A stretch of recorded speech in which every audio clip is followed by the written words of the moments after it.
Every human being requires food, water, and oxygen for survival. And there are too many who are unable to thrive because they lack one of these essential needs: water. What a catastrophe.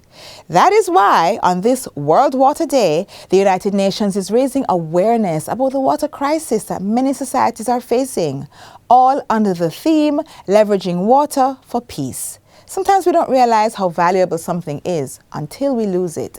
Let us not wait until then. Let us start to value water now by doing the basics, such as preserving it. Hi, I'm Audrey Williams, and you are now watching another edition of Jamaica Magazine. We have a lot in store for you today, so don't go anywhere. We'll be back after the news.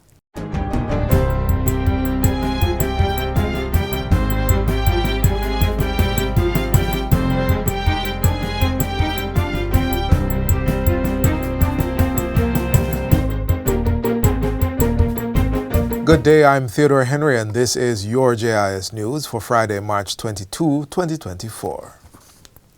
Effective June 1, Jamaica's national minimum wage will be increased to $15,000 per 40-hour work week, up from the $13,000 it was brought up to just last year. Prime Minister Andrew Holness announced the move as he made his contribution to the budget debate in Parliament yesterday. The increase in the minimum wage represents a 15% adjustment. We thought about it very carefully and thought it was necessary to do to keep the working class and our poorest abreast with inflation. He also announced an adjustment for industrial security guards. We had also signaled last year that we intended to do away with this business of having different minimum wages for our industrial security guards and everyone else. The minimum wage for the industrial security guard will move from $14 per week to $15,000 per week, and this will take effect from June 1, 2024. Affirming his insistence that Jamaica must now focus more on increasing productivity, the Prime Minister has announced a slew of initiatives to upskill young persons and support business development. These will be implemented by the Heart NSTA Trust. Through the Community Action for Rewarding Engagement CARE initiative, Heart will seek out and engage people who are not working or enrolled in a training program. 30 persons drawn from each of the 63 constituencies will receive a stipend of $13,000 per week for the duration of their training and a monthly transportation grant of $15,000. This grant will be tied to their attendance at training.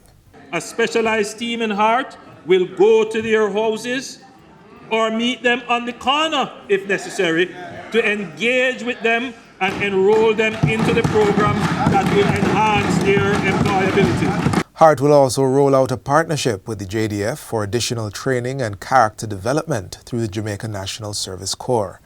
Another initiative is an accelerated pre-apprenticeship program with construction firms to develop employability skills and technical competencies. It will include a 7-month immersive on-site training, on-the-job mentorship, and assessment and certification. This creative approach will make the training in construction more aligned to industry needs, and we will be able to put persons to work in a shorter time frame. The Heart NSTA Trust will also launch the Skills on Demand portal, connecting skilled professionals with potential employers and clients. If you need a plumber to fix a leak at your house, you will be able to go on the Skills on Demand portal and identify plumbing professionals who have registered and who have been verified as having training and certification from Heart. Skilled professionals will be able to advertise their skills, their previous employers' ratings, and their current location to potential employers and clients. Mr. Holness says potential employers and clients will also have the ability to post specific job openings for individuals with the required skills. Government is introducing special housing policies targeted at young adults. The National Housing Trust NHT will reserve up to 10% of its current housing plans for contributors under 35 years old. Over the next 5 years, this age cohort will get access to approximately 4,300 housing solutions at 100% financing up to $15 million, subject to affordability levels. Based on the NHT's selection system, the longer you contribute, the greater your chance of selection for a scheme unit. Consequently, older contributors are the ones mainly selected for NHT units. The Trust is cognizant of some of the indirect consequences of this policy and its direct impact on specific groups, particularly contributors below the age of 35. In addition, the NHT is to develop one-bedroom apartment complexes, particularly within or near urban centers, as starter homes. The apartments under the revised First Step Housing Program will be made available to contributors via sale agreements with an optional buyback clause. What this does, Madam Speaker, it allows younger persons to enter the housing market at an early stage, enter the housing market, acquire a property, and then when they are at a better stage in life, they can sell the property back to the NHT and still get access to their full benefit. 264 one-bedroom units that are currently under construction at Vineyard Town and Howard Avenue in St. Andrew will be sold under this program. An additional 303 units at Barracks Road in Montego Bay are also earmarked and will be targeted to workers in the tourism, BPO, and security sectors. Meanwhile, the NHT has revised several of its loan products, which will come into effect in the new financial year. Effective July 1, contributors will be able to access a home improvement loan of up to $3.5 million after 10 years. Contributors will also be able to access a new product, the Smart Energy Home Improvement Loan. Prime Minister Andrew Holness says this will allow persons to outfit their homes with any combination of renewable systems. Contributors may access up to $1.5 million, two contributors being able to join and access $1.5 million each for the Green Energy Loan Improvement Loan at a rate of 5% with a payback period of up to 10 years. Additionally, 30 public sector pensioners from each parish will be able to access up to $1.5 million through the Solar Panel Home Grant to install such systems on their houses. The facilitation will span 3 years and beneficiaries will be selected at random after being stratified by parish and after satisfying certain criteria. At the point of retirement, the pensioner was earning less than $30,000 per week. At that time, must be a homeowner, and this includes owners of non-NHT constructed houses, must be 60 years and older, and must have already installed these items. Preference will be given to pensioners who live in areas with unreliable, irregular electricity supply, and this grant will enable them to reduce their utility bill and reduce environmental impact. Still on housing news, the NHT will be starting 15,009 units in the new financial year. Of that number, more than 96% will be reserved for lower middle income to low income contributors. These span across all parishes and comprise 2-bedroom units averaging below $13 million and 1-bedroom units below $10 million, in addition to serviced lots priced below $4 million. Prime Minister Andrew Holness says a policy directive was given to the NHT 3 years ago for the agency to redirect its resources towards lower middle income to low income earners who are NHT contributors. We are not taking on houses, Madam Speaker, where the price point is in middle and high. Madam Speaker, there are a few legacy projects which we were committed to, which we can't come out of, and those projects will continue. But we are not taking on any new project that is outside of the policy guideline for low income to lower middle income.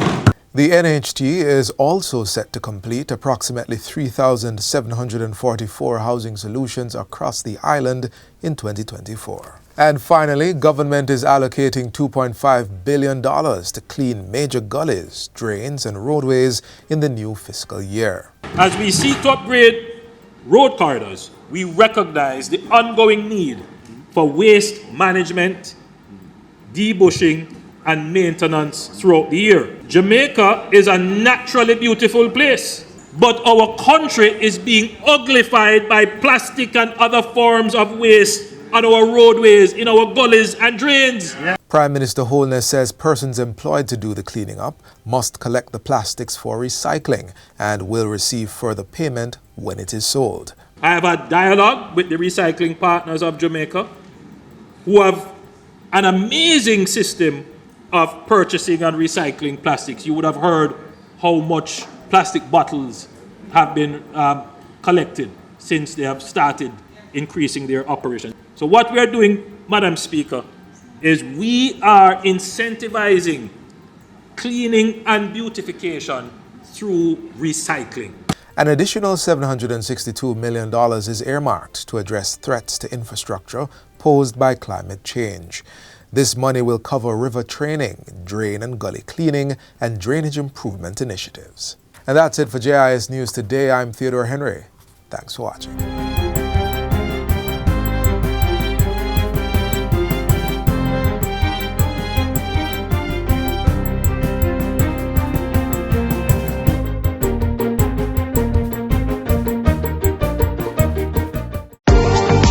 Public passenger vehicle operators and commercial carriers. Renew your road license online. It's as easy as 1-2 click.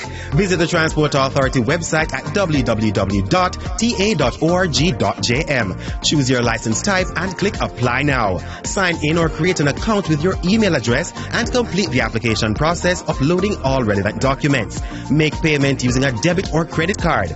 Once your application is approved, the Transport Authority will email you to collect your sticker. Pick up your sticker in office or utilize our courier service. Once the sticker is collected, your digital road license will be emailed to you. For more information, call the Transport Authority toll-free at 888-991-5687. We're continuing our conversation on common issues we all love to talk about, with even more insights. Please take a look.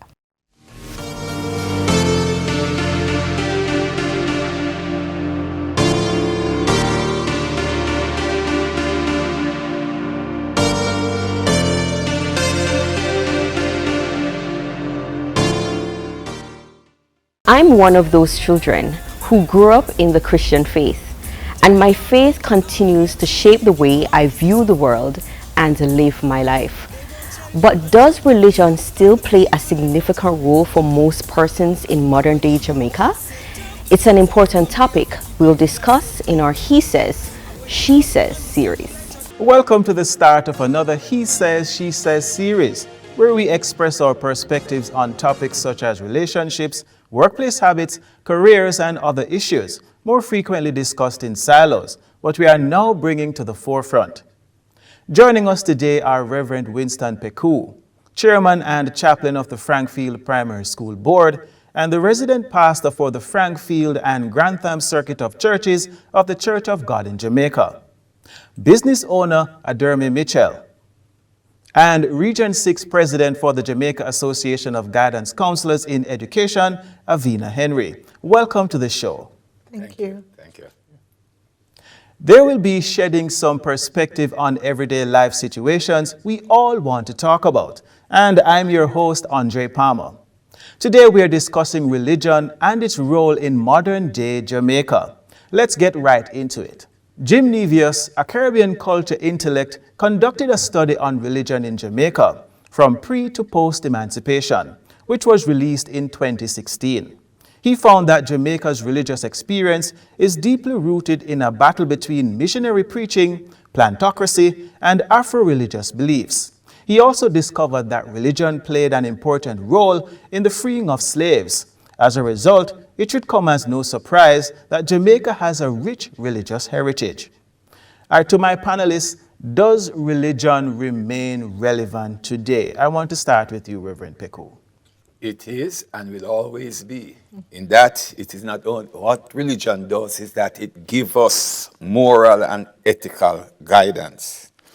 It gives us cultural identity. It also gives us comfort. And, it helps us that, you notice those of us who are of faith, that when we have struggle, our faith, we move towards our faith, and our faith keep us. We don't, you hardly find among us those who are saved committing suicide because of our religious belief. So it is very important, and it will always be. All right, so Avina, what's your take? Is it still relevant today? Yes, I do agree. It is relevant and very relevant too. Religion, it actually helps to provide one of our basic needs, and that is the sense of belonging. You know, sense of security, belonging to a community. When you're a part of a religion, if you're having a situation, there is that group that you know you can go to, you can talk to, you can relate to, you can reach out to. And come on, no man stands alone. So yes, I do believe that religion is important, not just to adults, but also to children. It's important to all of us. So Adarmi, as a young person, is religion still relevant to your age cohort? That's a good question, you know. It is relevant, of course, but we tend to kind of slightly put it aside a bit, you know. But it is relevant overall, because it does define who we are, our backgrounds, and where we actually come from, in terms of where we actually, in terms of, how can I put it, we're associated with. Because for some people you can say, you know, you have Rastafarian, you have Christian, you know, Muslim. So it does play a part in terms of where we're actually. And I know you mentioned some aspects of what role it played, but I want to throw it out. Since it's relevant, what role does religion play in our society today? It shapes our worldview. If you notice, those are the worldview. In fact, it's a chaotic worldview you have these days with how many people. But those among who are religious has a certain kind of worldview that tends to gender and to lead to cohesiveness, that seeks to lead to unity, that seeks to, you know, seek a higher power. Now, the self-centeredness, the worldview of many that doesn't believe in anybody that is self-centered, and therefore they will get it at any means. That means they will walk on your shoulder, they will step on you. But the man who is guided, because religion actually gives you a moral compass. Mm-hmm. So your morality you are guided by morality, that knowing that no man is an island, no man stands alone, and I need you, you need me. So those are the things why religion is that important. And may I add to that, it gives meaning to life. Religion that's what it does in the society. It gives meaning to life. And it also adds to the social aspect of our life, reinforcing that social relationship between each other. Having religion, it does that. All right, so since you mentioned, Rev, that it gives us a moral compass, and Avina, you mentioned about the whole idea, it gives us something to be connected to. I want to ask a question, is it important, with that in mind, is it important to actually choose a religion? I will take it a bit further, because there are many people who are religious but are not relational. So you have different kinds of religion, but to have a relationship with the Supreme Being, God, is another thing.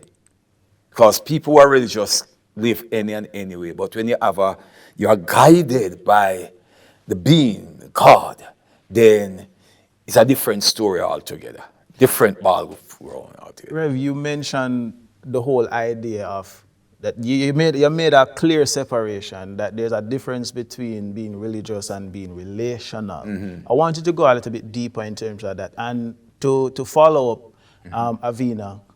Just kind of give you some time to gather your thoughts in terms of the importance of being that relational aspect, how important it is to be connected. Mm-hmm. See, sometimes we are religious in our mind, but when you are relational, it will be shown in your action, in your doing. Because you can't say you're a child of God. You can't be saying that you're following God and you don't want to become like him in that you are kind, you're honest, you're just, you're fair, and all of those things. So you see, the man who is religious will go to church either on Sabbath or on Sunday. And that day he or she might be, exude the holy and thou attitude. But the man who is relational, anytime you meet he or she, you will see that that person is in contact with his God. So Avina, I wanted to bring your perspective now to the conversation, because the relational aspect is important, but now give us a perspective in terms of the whole idea of being connected. Well, to be connected to God, it is very important. First of all, when you're connected, you will find something that I always smile about, peace that passeth all understanding. When you are fully connected to God, it doesn't matter what it is that you're going through. You will find the time, maybe in your own little corner, maybe with a group of members, prayer members, and you will be able to connect and speak to him, and he will give you that peace. Even if the situation has not yet been solved, you will realize that you find peace. He will also give you direction. So when you're connected to God, you will find that even the things that you do, your daily activities, he guides you and leads you to it. All right, so Adermi, I want to bring you into the mix. Can a person be relational without being religious? I want to bring it back to you, Rev, but I want to hear what Adermi That's a very good question, isn't it? You can, because being relational with God without actually being religious, is that spirit that you have within you, that intuition that guides you, right, from the higher ups. So really and truly, even if you don't go to church on a regular basis, or you don't go to the synagogue, or you don't go to the mosque? The mosque, yes. Yes. Is that spirit that you have there that really and truly, you still know right from wrong. So that's what really guides you in terms of that. Yes, you pray and everything, but you don't have to. I'm not saying that you shouldn't go to any of these places, but generally we younger folks really try to avoid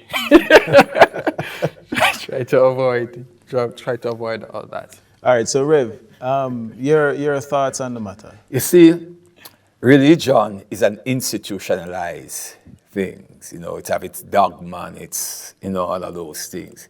But when you are literally spiritual, in fact, when you are spiritual, you will seek to want to congregate, because iron sharpeneth iron, deep calleth unto deep, and the countenance of another enlighteneth one. And therefore, you can't stay all by yourself, because, in fact, the Bible said he placed among them prophet, apostle, teachers, and that. So you need others to encourage you. And as I said, it's the community of religion that is important, because when you're struggling, you need a shoulder to lead, and you need somebody to encourage you, you need somebody to be around you. And if you're all by yourself, you'll be overwhelmed by the situation. And as Avina said, as a guidance counselor, you need somebody to bounce off things on so you can get another perspective. And, as she was speaking, I was thinking about, yes, you need to be led by the Spirit, but you have to have a relationship with God. Yeah. And I emphasize relationship because, see, my bio is I'm a relationship coach also. And therefore, you have to put in order to get out. Okay. Thank you, Rev. All right, so we want to take a look at what our viewers have to say about this question. Spiritual is just natural thing, but religious thing, a man create religion. But spirituality are from before creation, I bring man and woman together, spiritual connection. But religion a man-made thing. I cause war all over the world, That's where we end our He Says, She Says conversation. Stay tuned for more. Our guests were Reverend Winston Peku, Avina Henry, and Adermi Mitchell. Thanks for watching. I'm Andre Palmer. Take care.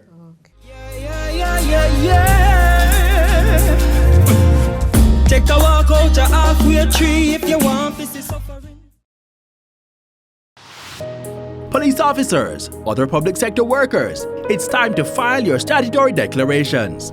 Public officials earning below $12 million are not required, but persons appointed to specified positions or functions are required.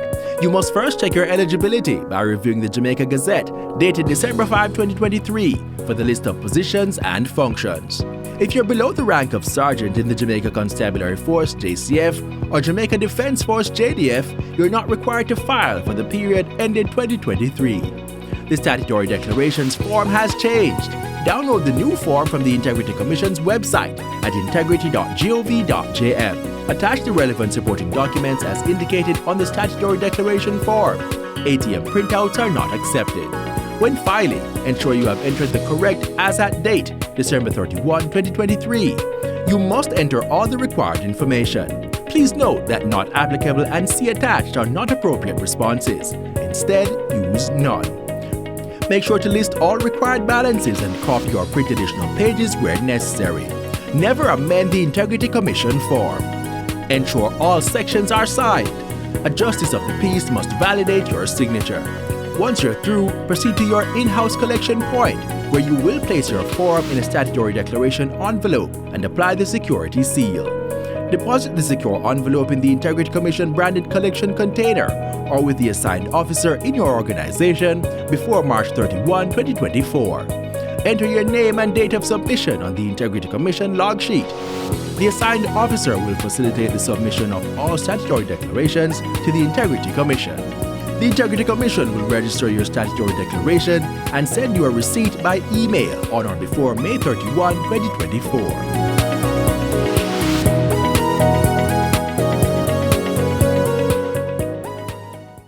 Last week, in his opening of the budget debate, Finance Minister Nigel Clark announced that the government was allocating $100 million for the development of cricket in the country. We went out into the streets to hear your thoughts on this move. Here's what some of you had to say.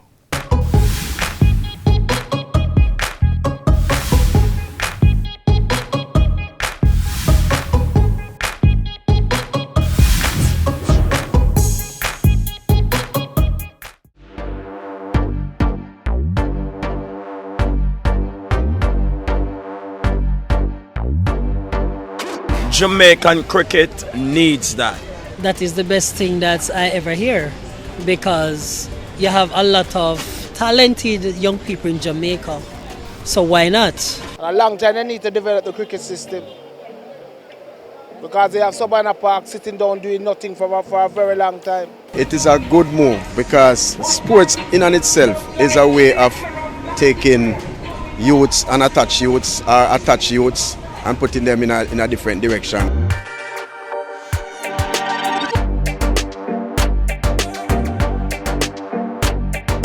It can help develop future cricketers and motivate them to want to play the sport more. That needs development. It needs development way from the primary school stage to build up the Jamaica team. They could start some cricket academies. You know what I mean? Get some decent coaches and pay them a decent salary so that the cricket can move in the right direction. I think they should have go to the school and start teaching children how to play cricket. You know? It's something that a lot of Jamaicans really, really love. And so I strongly believe that we should develop all of our areas to make life wholesome for our people. So I think it's good. I think upstairs needs to fix up in the cricket department before anything else. I think the government of Jamaica needs to deal with the CPL better. So that money is a big asset to our CPL, to our cricket. To the Wars, the Scorpions and Jamaica Cricket Board.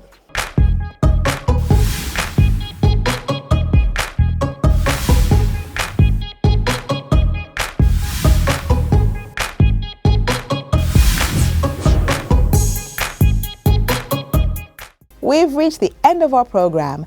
Get a recap of everything you saw here and more on our website, jis.gov.jm. I'm Audrey Williams. Bye for now. This has been a production of the Jamaica Information Service, the voice of Jamaica.